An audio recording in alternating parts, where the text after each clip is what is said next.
दिनांक 1 मई 2022 को हिंदी भवन दिल्ली में कविवर श्री कृष्ण राज कृष्ण जी की 19वीं पुण्यतिथि के अवसर पर साहित्य प्रेमी मंडल के तत्वाधान में गीतों भरी शाम श्री बलराम श्रीवास्तव जी के नाम का भव्य कार्यक्रम आयोजित किया गया, जिसमें बलराम श्रीवास्तव जी को काव्य सारथी सम्मान समारोह से सम्मानित किया गया।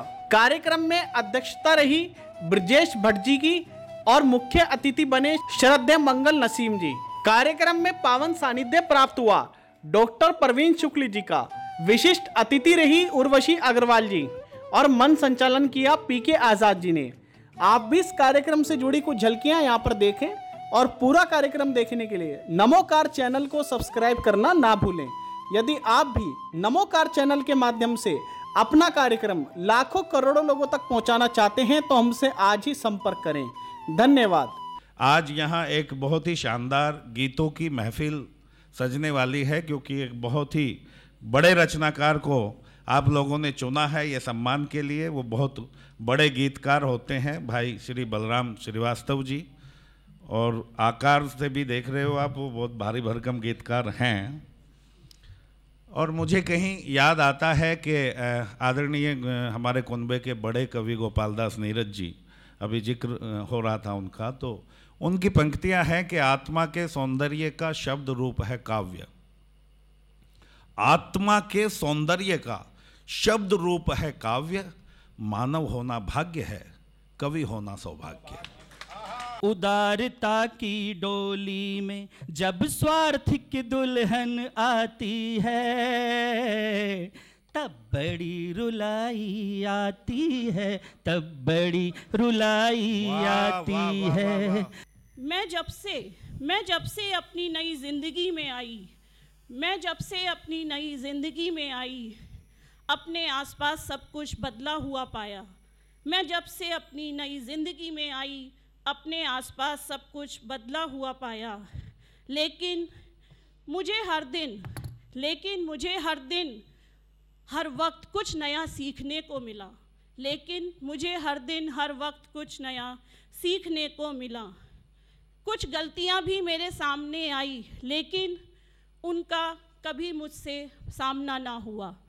मेरे जीवन में परिवर्तन आया गोयल साहब इन 4 पंक्तियों से।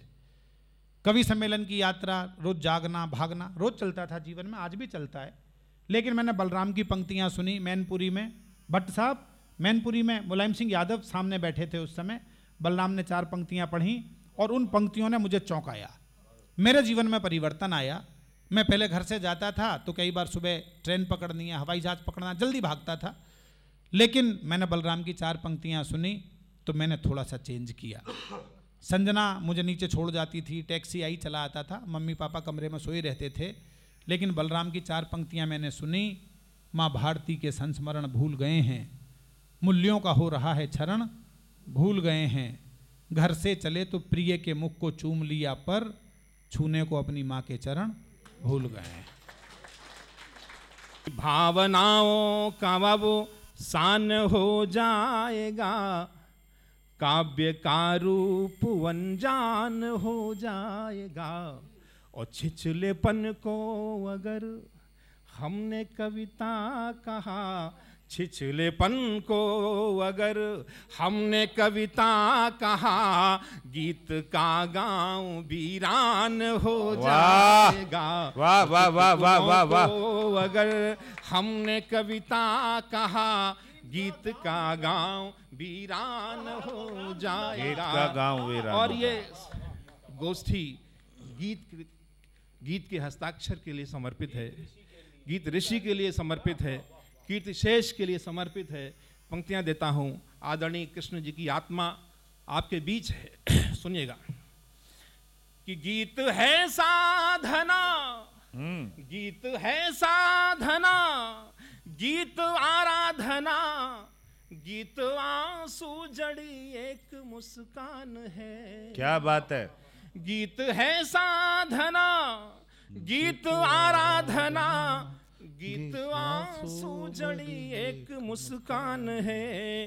गीत ही सांस है, गीत मधुमास है, गीत ही जिंदगानी का एहसास है। वाह।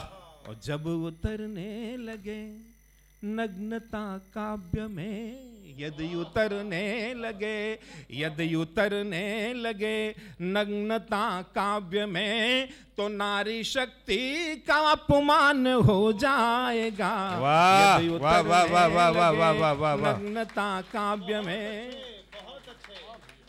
यदि उतरने लगे नग्नता काव्य में, तो नारी शक्ति का अपमान हो जाएगा। और छिछलेपन को अगर हमने कविता कहा, गीत का गांव वीरान हो जाएगा। आंसू आहें दर्द गम हुए सभी साकार, सबने मिलकर ले लिया उर्वी का आकार। वाह। आते ही जाने की रट लग जाती है, ये भी कोई आने में आना है क्या? वाह वाह वाह वाह वाह वाह वाह वाह वाह वाह। आते ही जाने की रट लग जाती है, ये भी कोई आने में आना है क्या? प्रवीण शेठ सुनो।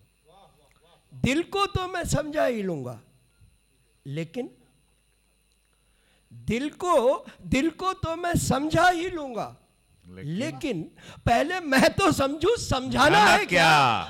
वाह वाह वाह वाह वाह वाह।